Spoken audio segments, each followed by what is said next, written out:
Hey ladies, I hope you had such a great time celebrating Thanksgiving. And a lot of times we focus on thankfulness on Thanksgiving and we forget that that's something we should be doing every day, right? Thankfulness is an everyday, not just feeling, but it's a decision that we have to make every day. And here's why: because thankfulness is actually tied to peace and tied to having joy and having hope. It's impossible to be worried and fearful and stressed when you are thankful. And thankfulness, it's awesome. It's contagious. It will take over your heart and your mind, and it will take over the hearts and minds of those around you. I want you to think of the happiest person that you know in your life and just the joy that they exude. And when you're around them, do you kind of have this sense of like, hey, I think I know like everything's gonna be okay, right? Because when you're thankful and you're focusing on good things that God has given you, it is hard to be fearful of the future. And that's something that we find in Philippians chapter 4, verses 6 through 7. I'm going to read it to us right now. It says, "Be anxious for nothing," right? And so that's kind of like,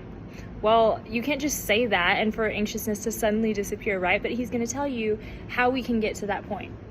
He says, "Be anxious for nothing, but in everything, by prayer and supplication with thanksgiving, let your requests be made known to God." And so here's that statement that he's just made. Don't be anxious. And it's kind of like, cool, that doesn't help me. But he says, by everything, with prayer and supplication and thanksgiving, make your requests be known to God. So whatever you're worried about, whatever's stressing you out, give that over to God with thankfulness, right? And then here's the result.